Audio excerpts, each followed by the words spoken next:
Hello hello hello hello hello.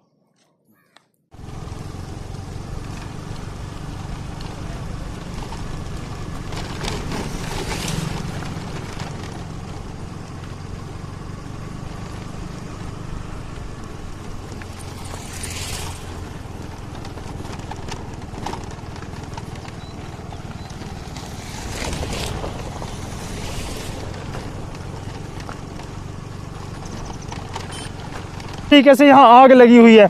आप देखिए मेरठ है, आप देखिए किस तरीके से यहाँ पर आग लगी हुई है। आप देख लीजिए, ये धुआं इतना घातक है, अगर कोई इंसान यहाँ 10 मिनट रुक जाएगा या 5 मिनट रुक जाएगा तो उसको बीमारियाँ इस तरीके से हो जाएगी कि वो उसको निकालना भारी पड़ जाएगा। सागर जी, मैं आपके सभी दर्शकों का स्वागत करता हूं मेरठ की द न्यूज़ रेड पर। और ये बहुत आज हम अजीबोगरीब एक खुलासा करने जा रहे हैं जिस पे किसी का ध्यान अभी तक नहीं गया है। और ये हम पहुंचे हैं अब्दुल्लापुर लैंडफिल साइट पर। यहाँ पर सांस लेना भी कठिन हो पा रहा है, बोलने में काफ़ी परेशानी हो रही है। बावजूद इसके भी हमने मनुष्य जीवन को समझते हुए यहाँ पर एक कदम उठाया है कि हम इस चीज़ को उजागर करेंगे। यहाँ पर डेली मेरठ का कूड़ा कचरा इकट्ठा करके लाया जाता है और उसके बाद उसे बिना निस्तारित किए उसमें आग लगा दी जाती है।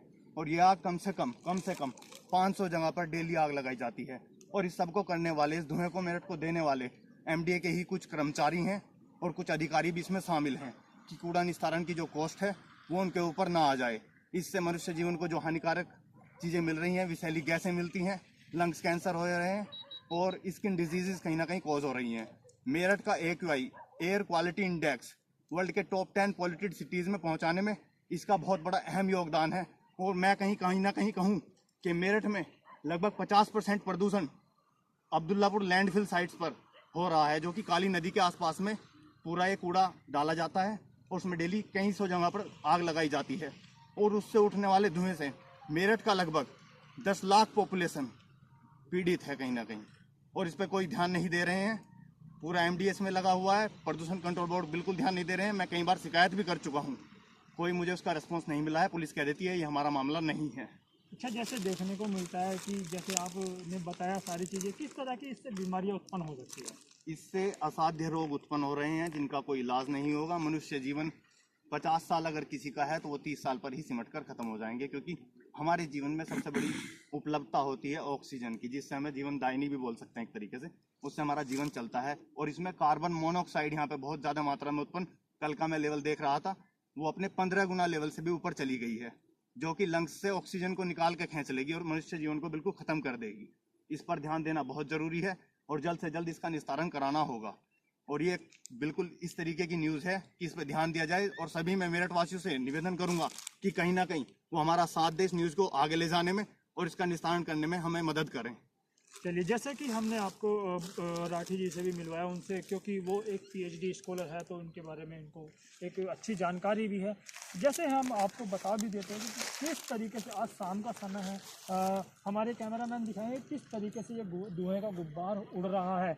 ये एक ही नहीं, 1 या 2 किलोमीटर नहीं, लगभग ये 10 किलोमीटर तक ये एरिया कवर करता है। आप देख सकते हैं कि किस तरीके से जो मेरठ के अंदर कूड़ा कचरा होता है, पिन्नी होती है, प्लास्टिक होती है, पता नहीं क्या क्या चीज़ें होती है, वो MDA के द्वारा गाड़ियों में भरकर यहाँ लाई जाती है। इसका कोई हालांकि सरकार द्वारा बहुत प्रोजेक्ट चलाए जा रहे हैं, लेकिन क्या ये प्रोजेक्ट यहाँ दिखाई दे रहा है? यहाँ इंसान अगर 10 मिनट रुक जाए तो उसको सांस लेने में दिक्कतें होने लग जाती, जैसे हमें खुद हो रही है।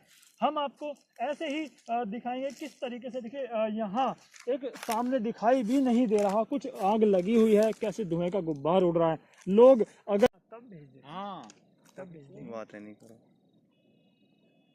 अरे कभी भेजेंगे, तू इसे बनवा वीडियो को। में आपका स्वागत है। हम आपको मिलाना चाहेंगे PhD स्कॉलर आशु चौधरी से, जो माइक्रोबायोलॉजी डिपार्टमेंट से है, चौधरी चरण सिंह विश्वविद्यालय।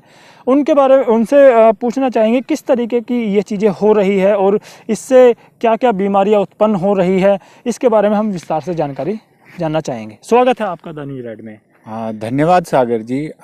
सबसे पहले तो मैं आपको इस बात की बहुत बहुत आभारी हूँ कि आपने इस तरह का जो क्रिटिकल मुद्दा है ये जनता के सामने लाने की कोशिश की है, क्योंकि ये समस्या किसी एक आदमी की नहीं है, ये हम सब की समस्या है। और साथ ही साथ ये इसकी जो जिम्मेदारी बनती है वो सरकार की भी कहीं ना कहीं बनती है, पब्लिक की भी कहीं ना कहीं बनती है, क्योंकि ये आपके जीवन से सीधा जुड़ा हुआ मुद्दा है। जैसा कि आप देख रहे हैं इधर म्यूनिसिपैलिटी द्वारा डाला गया कूड़ा, और कूड़े का ये एक पहाड़ बना दिया गया और फिर इसमें डाल के यहाँ पे आग लगा दी गई है। तो ये सीधा सीधा लोगों की जीवन से खिलवाड़ चल रहा है। अब इसमें सरकारी अमला भी शामिल है, और कहीं ना कहीं म्यूनिसिपैलिटी वाले जो जिम्मेदारी उनको सरकार की तरफ से मिलती है वो भी इसमें कहीं ना कहीं शामिल है। लेकिन ये होने के बावजूद और इस तरीके की जो चीज़ें होती हैं उसका सीधा सीधा आम जनता के जीवन पर जो प्रभाव आज पड़ रहा है उसको आज कोई जिम्मेदारी लेने के लिए अभी तैयार नहीं है। न सरकार कोई जिम्मेदारी लेना चाहती है इसकी, न आम पब्लिक कोई जिम्मेदारी लेना चाहती है।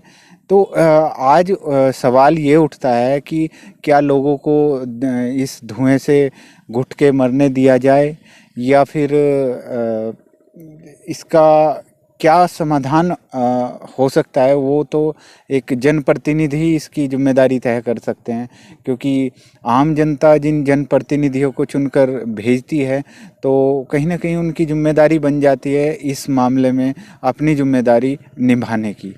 इसको हम अगर साइंटिफिकली देखें तो इसमें से निकलने वाली ये जो खतरनाक गैसें हैं इस टाइम, वो हमारे इसमें मेरठ की हवा में घुलने के बाद हमें दम घुटने जैसी और कैंसर, किडनी फेलर और जो आपके फेफड़े हैं क्योंकि कोरोना के बाद लोगों के फेफड़े काफ़ी कमज़ोर हो गए हैं, और उसके बाद इस तरह की खतरनाक गैसें उनके फेफड़ों में सीधे पहुंचाना, ये उनके जीवन के साथ सीधा सीधा खिलवाड़ है।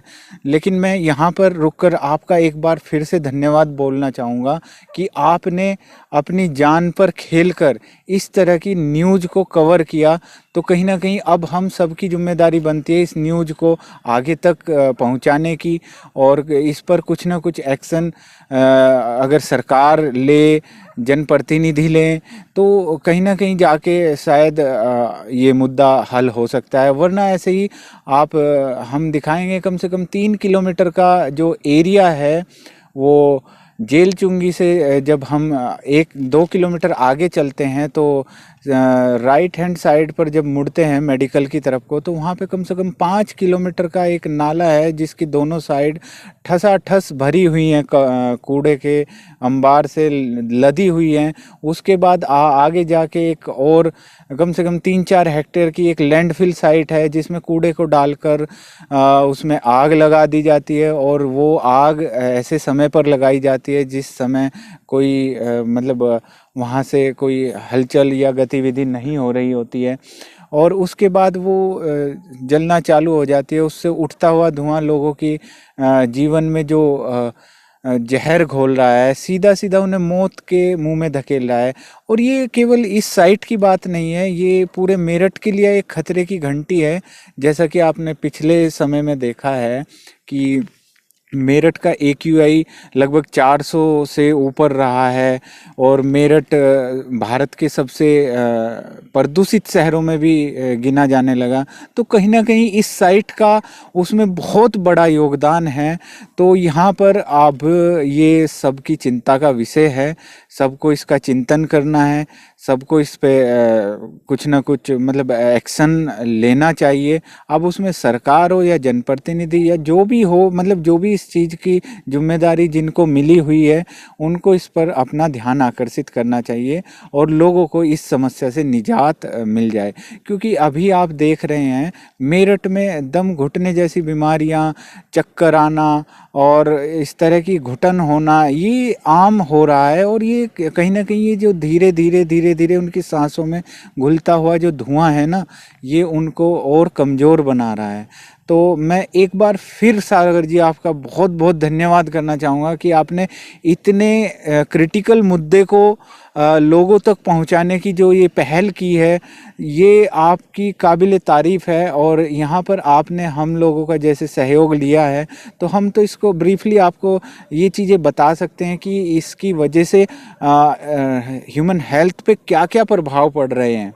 कैंसर जैसी बीमारी, लंग कैंसर जैसी बीमारी, दम घुटना, हार्ट अटैक बढ़ना, इस तरह की जो खतरनाक बीमारियां हैं वे कहीं ना कहीं इस धुएं के द्वारा जनरेट हो रही हैं। जैसे कि हाँ, मैं आपकी बात को बीच में रोकना चाहूँगा कि आपने कहा कि सारी चीज़ें ये चल रही है, लेकिन मैं सिर्फ आपसे ये भी पूछना चाहूँगा कि जो लोग इस कार्य को कर रहे हैं, ये चीज़ें ऐसी जला रहे हैं, उसमें कहीं कर्मचारी है, अधिकारी भी है, क्या उन्हें नहीं लगता कि हम भी इसी एरिया में रहते हैं, हमें भी उसका नुकसान उठाना पड़ रहा है या पड़ सकता है? क्या कर्मचारियों को नहीं लगता? कि उसके बारे में आप क्या कहेंगे?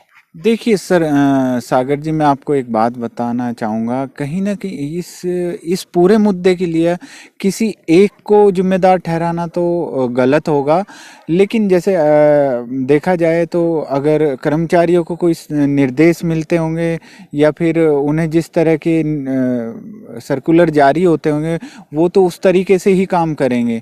उसके बाद चिंता का विषय ये है कि इसकी जलने के बाद ये जिम्मेदारी कौन ले कि ये जला क्यों। इसकी जांच होने के बाद इसका पता लगाया जाए, या इसको ऐसी प्राइवेट कंपनियां बहुत हैं जो कूड़े का निस्तारण करती हैं, उनको टेंडर दिया जाए। हालांकि हम आजकल मेरठ में देख रहे हैं कि बहुत सारे स्टूडेंट्स को उनकी डिजर्टेशन के लिए इसमें लगाया गया है कि आपको घर घर ये बात पहुंचानी है कि कूड़े को आप अपने उपयोग में कैसे लाएं, उसको अलग कैसे करें। इसमें विद्यार्थियों का भी बहुत सहयोग चल रहा है म्यूनिसिपैलिटी के द्वारा। लेकिन वहां से आप उसको कलेक्ट करके एक ऐसी साइट पे ला के डाल के जला देंगे तो ये तो कोई समाधान नहीं हुआ कूड़े का। ये तो सीधा सीधा एक तरीके से ये हो गया कि आपने घरों से कूड़ा तो निकाल लिया, लेकिन उसके बाद आपने उस कूड़े को और भी खतरनाक बना दिया, लोगों की जान के लिए।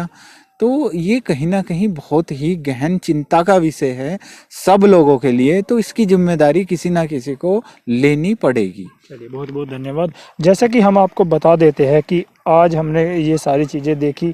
आप देख सकते हैं कि एक जो इंसान रहता है, वो छोटा हो या बड़ा हो, जो हम आपको बता देते हैं कि किस तरीके से यहाँ ये चीज़ें जल रही है। और जब ये गुब्बार इसका हवा में जाएगा तो वो परिवर्तित होगा हवा में, और हवा में जब ये ज़िले में फैलता है तो कहीं ना कहीं आपको देखने को मिलता है कि इतनी बीमारियां यहाँ अग्रेसित होगी, आप सोच नहीं सकते।